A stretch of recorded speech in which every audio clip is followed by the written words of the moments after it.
자, 여러분. 다시 두 번째 비디오를 시작할게요. 지금부터는 기계학습이란 무엇인가에 대해서 좀 더 자세하게 알아보도록 하겠습니다. 머신러닝. 아이고. 머신러닝. 기계가 배운다. 기계학습이란 무엇일까요? 잘 설명해주고 있는 비디오가 있어서 또 교수님이 가져왔습니다. 한번 같이 볼까요?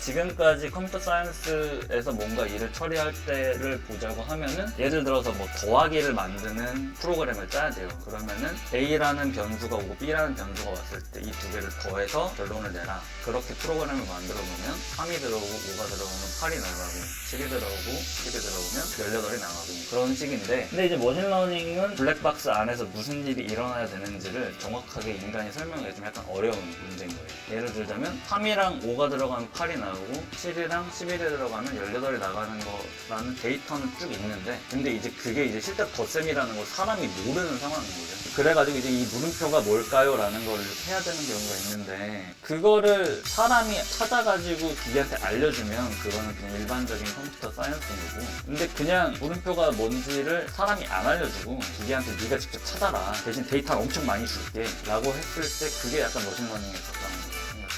기본적으로 인간이 이제 학습을 하는 방식이 되게 여러 가지 입력과 출력을 받아가지고 이런 입력이 들어갔을 때 이런 출력이 나오는구나 라는 거를 점점 알게 되잖아요. 기계가 그 방식을 약간 흉내내게 만드는 거죠. 아무거나 막 던져주고 네가 알아서 배워라 라고 하는 식으로 할 수가 없고, 최소한의 모델을 이제 인간이 줘야 돼요. 선형 방정식의 형태일 것이다 라던가, 인간의 뇌구조를 따라서 한 이제 심장망의 형태일 것이다 라던가, 데이터랑 모델을 주고 훈련 시간을 주고 그 모델이 나와지면 이제 그거를 갖고 와서 이제 딴 데로 쓰는 거예요. 그게 이제 머신러닝. 네. 머신러닝. 계속 이야기하고 있지만 일반적인 컴퓨터 사이언스에서의 소프트웨어랑 머신러닝의 차이는, 이 소프트웨어의 경우는 내가 이 블랙박스를 이렇게 정의를 해주는 거죠. 모든 식을. 근데 머신러닝은 내가 블랙박스에 뭐가 들어갈지 모르고 요 입력과 출력만 줬을 때 요 안에 값이 더하기라는 거를 직접 스스로 알아내는 과정이죠. 간단합니다. 입력과 출력을 계속 반복해서 보여준다. 수많은 입력과 출력 값을 통해 배우기 위해서는 경험이라는 걸 해야겠죠. 즉, 경험으로 문제를 해결하는 방식을 컴퓨터에 적용한 것, 혹은 또 다른 표현으로요, 입력과 출력 사이의 관계식을 찾아내는 것을 머신러닝, 기계가 학습한다 라고 이야기합니다. 머신러닝은요, 크게 분류 문제와 회귀 문제로 나눌 수 있습니다. 자, 익숙하지 않겠지만 특히 회귀 문제 익숙하지 않을 수 있어요. 지금부터 이제 입에 익히시면 됩니다. 분류 문제, 클래시피케이션, 리그레션, 회귀 문제입니다. 각각 분류 문제와 회귀 문제의 문제들이 어떤 사례들이 있는지는 살펴볼게요. 이렇게 색깔을 입력으로 보여줍니다.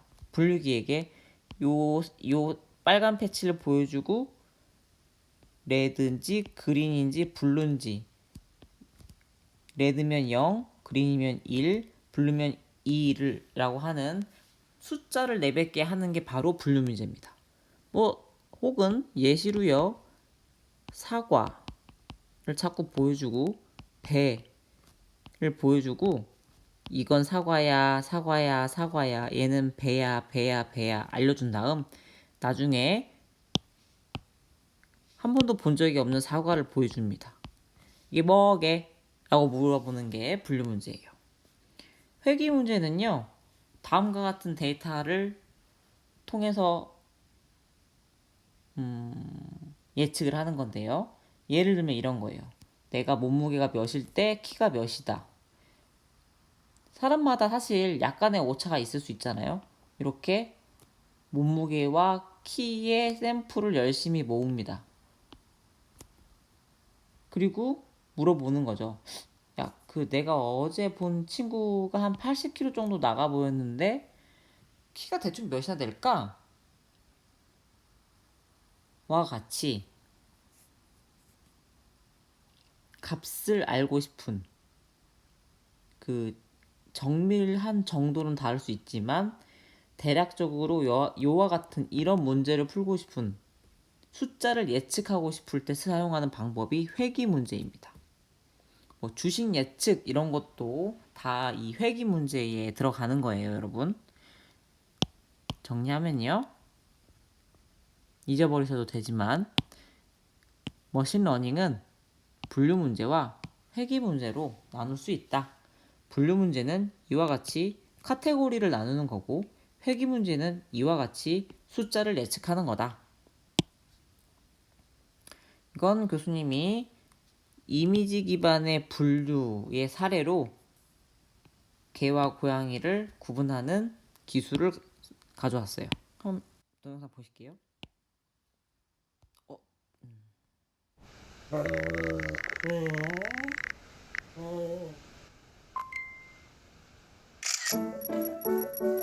이제 이미지로 정보를 찾습니다. 네이버에 보여주세요.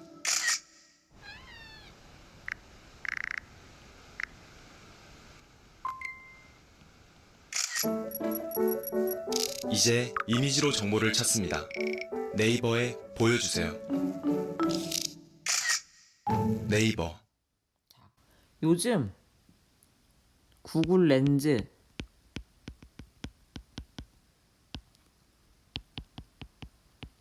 렌즈가 저 렌즈가 이 렌즈인지 한글로 맞는지 모르겠어요. 그냥 영어로 쓸게요. 구글 렌즈, 네이버의 스마트 렌즈, 혹은 여러분 핸드폰, 삼성 핸드폰에 들어가 있는 빅스비 비전 이런 것들 다 카메라로 찍어서 영상 검색하잖아요. 이런 것들 다 머신러닝 기반의 이미지 클래시피케이션이라고 해요.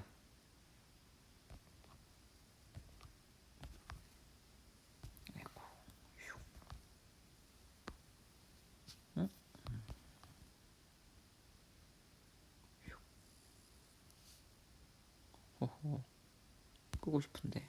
네. 자, 이렇게 분류 문제를 통해서 우리는 이런 거를 개고양이 문제를 푼다라고 얘기해요. 개고양이 분류 문제. 그냥 머신러닝을 이용한 분류 사례를 하나 보여주고 싶어서 가져온 동영상입니다. 자, 기계학습, 머신러닝은요, 기계를 학습하는 방법, 머신이 배우게 하는 방법이 크게 세 가지가 있어요. 지도학습, 비지도학습, 강화학습 이렇게요. 근데 우리는 간략하게 지도학습과 비지도학습에 대해서만 알아보도록 할 거고요. 주로 이번 학기 내내 인공지능 시간에는요, 지도학습에 대해서만 주로 논의합니다.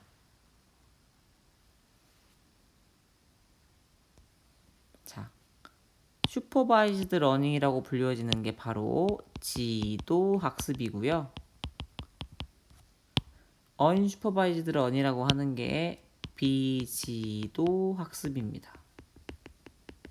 지도학습, 지도하는 거예요. 엄마가 아이에게 이게 사자 사진이란다, 이게 호랑이 사진이란다, 이게 캥거루 사진이란다 라고 일일이 알려주는 것. 비지도, 지도하지 않아요. 지도하지 않고 머신에게 일일이 얘기하지 않는 학습 방법을 이야기합니다. 자, 지금부터 그 이야기할 때 교수님 보통 인공지능의 머신러닝을 이야기할 때 이와 같은 사례를 많이 들어요. 엄마와 아이가 있는데요. 엄마는 선생님이고요. 아이는 학습하는 애예요. 즉 AI 머신, 여기가 AI 엔지니어, 혹은 알고리즘인 겁니다. 그냥 엔지니어라고 할게요. 엔지니어가 AI 머신에게 계속 이야기해 주는 거죠. 뭐라고요? 이와 같은 사진을 보여주면서 강아지야, 강아지야, 얘도 강아지고, 얘도 강아지고, 얘도 강아지고, 얘도 강아지고, 얘도 강아지야. 뭐 또 잔뜩 고양이 사진이 있으면 이게 고양이 사진이고, 고양이 사진이고, 얘도 고양이고, 얘도 고양이고, 얘도 고양이고, 얘도 고양이야. 이렇게 알려줍니다. 물론요, 항상 강아지만 모아놓고 고양이만 있지 않고요. 얘는 강아지고, 얘는 고양이야, 얘는 강아지고, 얘는 고양이야. 이런 식으로 계속 일일이 사진 한 장 한 장 그림책을 보여주면서 설명을 해주죠. 그리고 나서 다 아이가 책 한 권을 보고 난 다음에 엄마가 다시 물어봐요. 즉 AI 엔지니어가 AI 머신에게 물어봅니다. 이게 뭐야? 그러면 아이가 공부를 제대로 했다면, 지능이 발달하기 시작한다면, 조금씩 똑똑해지기 시작한다면 강아지야 라고 엄마한테 대답하겠죠. 마찬가지로 AI 머신도 AI 엔지니어에게 강아지야 라고 대답할 확률이 점점 높아집니다. 점점 똑똑해지는 거죠. 언슈퍼바이즈 러닝은요, 알려주지 않아요. 이제 어느 정도 성장했다라고 가정하고 나서 물어봅니다. 아이에게 엄마가 다음 그림 중에서 닮은 동물을 한번 찾아볼래? 라고 아이에게 얘기했더니 아이가 요렇게 둘을 골랐어요.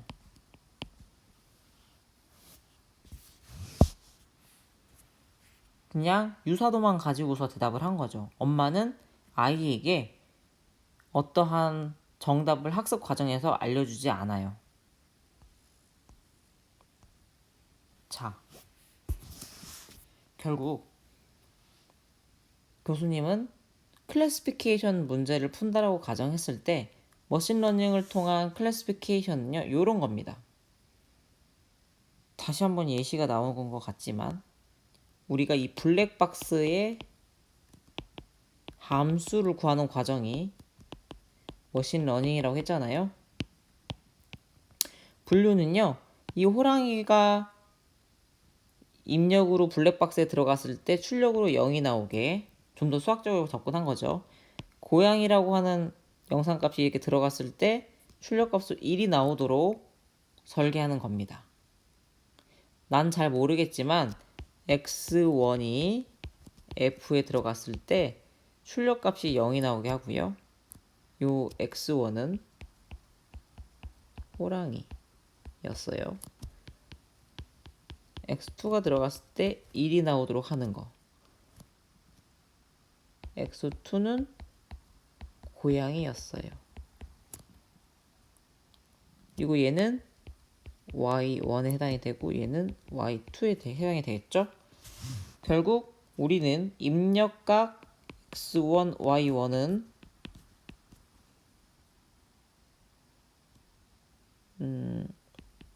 값을 영상의 벡터 값을 풀어 쓰고 y1으로 0, x2, y2는 또 값 풀어 쓰고 1, 이런 값들에 해당이 되겠죠.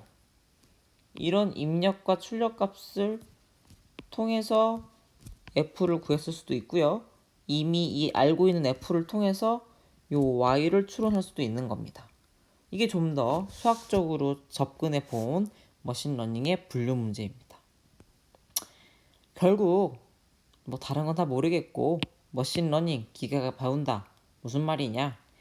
요 f를 구하는 거다. 근데 요 f를 구하는 방식이 내가 답을 알고 있어서 가르쳐 주는 거는 지도학습이고 답을 얘기해 주지 않아도 알아서 배우는 거는 비지도학습이다.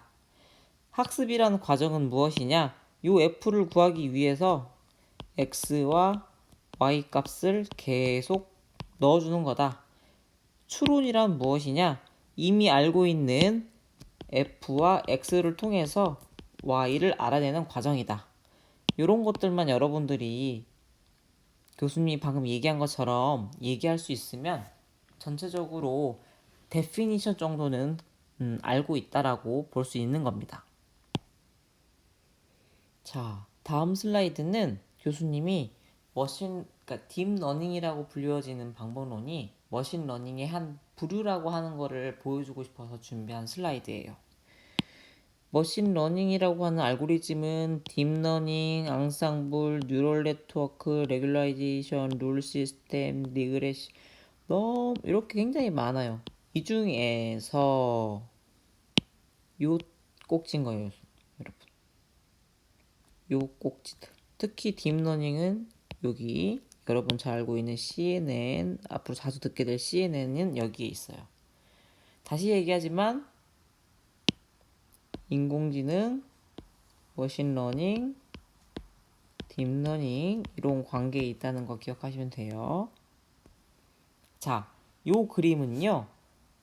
여러분 사람의 지금 뇌예요. 뇌에 뉴런, 시냅스들이 서로 연결되어 있어서 서로 지금 내가 어떠한 판단을 내릴 때마다 이렇게 서로 자극, 뇌의 특정 부위가 자극이 일어나서 연산이 이루어지고 있는 과정을 그림으로 표현해 놓은 거고요. 실제로 인공신경망도 이와 같이 전기적 자극을 통해서 이렇게 시냅스가 활성화되고 연산되어 가는 과정, 판단과 결정, 디시전을 내리는 과정을 알 수 있는 것처럼 그걸 모사한 게 바로 인공신경망인 거예요. 왼쪽이 인간의 뇌, 신경망, 실제로 이렇게 번쩍번쩍 하는 것들이 여러분 비주얼라이제이션 한 것 같지만, 그러니까 약간 가상으로 비주얼라이제이션 한 것 같지만 실제로 그 인간의 브레인을 연구하는 신경과학자들의 이야기를 들어보면 이런 현상들이 발생해요. 이와 같은 인간의 뇌를 모사한 신경망이 이와 같은 그림입니다. 잘 모르겠지만 그냥 결국엔 이게 교수님이 앞에서 그렸던 이렇게 시냅스, 이 레이어 하나하나가 이런 아이들의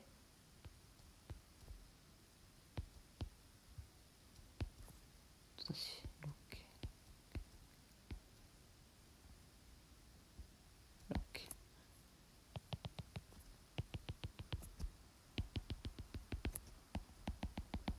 이렇게 연결된 구조라고 보시면 돼요. 이게 지금 다 이렇게 연결되고 이렇게 연결되고 이렇게 연결된 것들이거든요. 이게 깊이가 깊어질수록 뉴런과 뉴런이 계속 길게 이어져 있다고 생각하시면 됩니다. 근데 이게 깊은 게 문제가 뭐냐면 학습이 잘 안 돼요.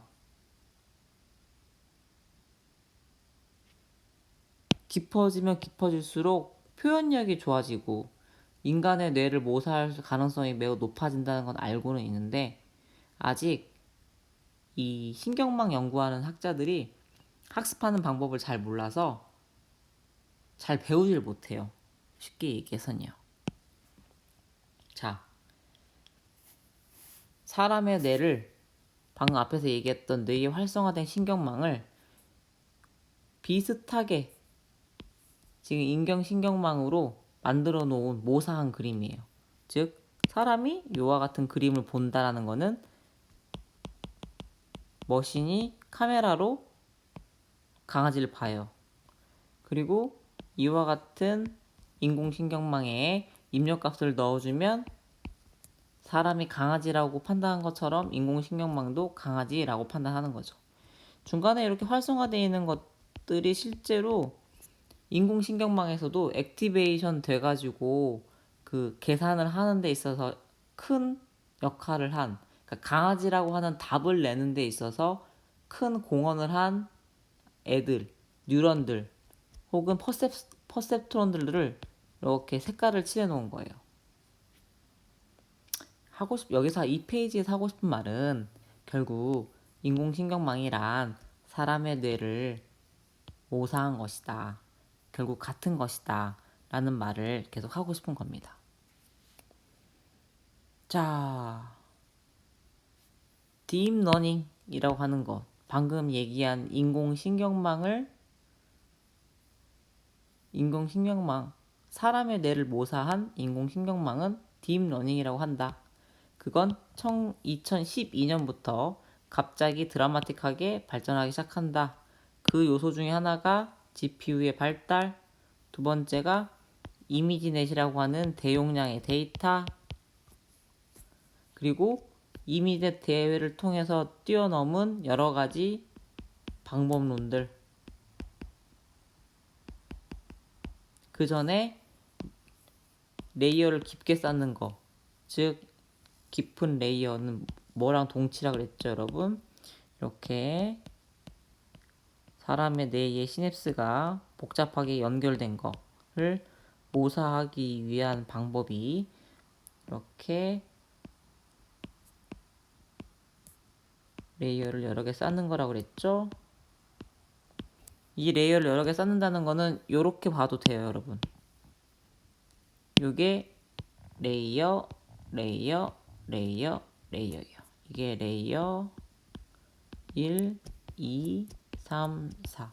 즉 신경망에서 레이어를 깊게 쌓고 싶으면 이렇게 계속 표현하셔도 돼요, 여러분.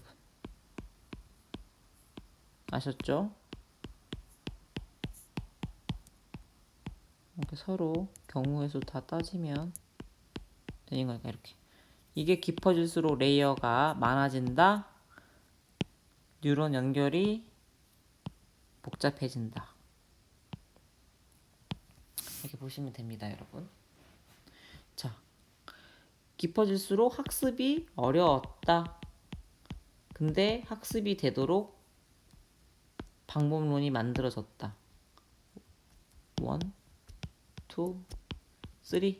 이걸로 딥러닝의 레볼루션이 일어났다.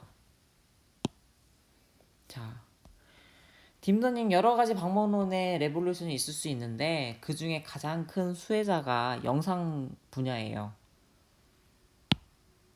대표적으로 그 영상 분야를 해결한 방법론 이름이 CNN이라고 하는 컨볼루셔널 뉴럴 네트워크이라고 하는 방법입니다. 이 방법은요, 1989년도에도 있었습니다. 2012년도에도 이렇게 드라마틱하게 성능을 올렸다라고 하는 대회, 그게 1000개의 클래스 분류하는 대회였거든요. 1000개의 클래스 분류하는 이미지넷 대회인데 이때도 CNN 방법론을 사용을 해서 우승을 한 겁니다. 차이를 살펴보면요, 이때는 레이어가 적었어요. 3개 레이어, 몇 개 안 되죠. 2012년에는 레이어 5개요. 파라미터 보면 1메가, 여기 60메가 파라미터, 훨씬 파라미터가 많아졌네요. 데이터의 수 70K를 가지고서 70K니까 공 3개 붙여서 7만 장 가지고 학습을 했고요. 여기는 1.5메가니까 1.5 곱하기 10의 욕승 세보세요. 100만 장 넘죠. 이때는 GPU 기술이 없어서 CPU만 가지고 학습을 했고요. 이때는 GPU 나와서 GPU 가지고 빨리 학습을 했고요. 레이어가 깊게 이때도 쌓을 수 있었어요. 근데 학습이 안 됐어.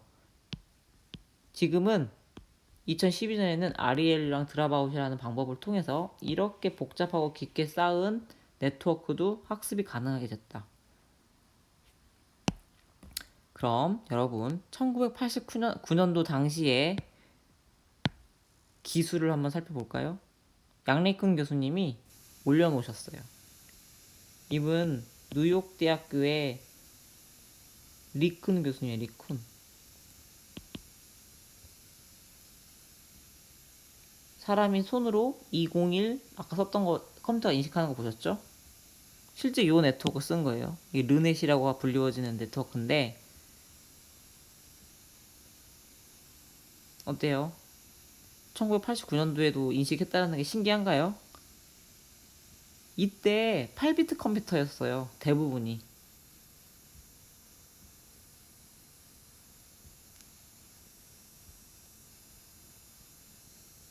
잘 되네요. 그래도.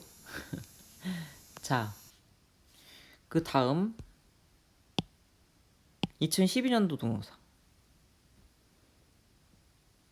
이제는 이런 핸드리튼 디지트 같은 경우에는요 99 이상의 성능을 보여요.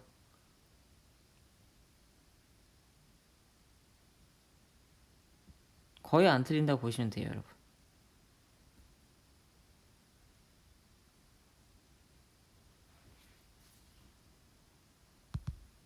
오늘 여기까지 이제 인공지능의 개요, 역사에 대해서 교수님과 함께 알아봤습니다.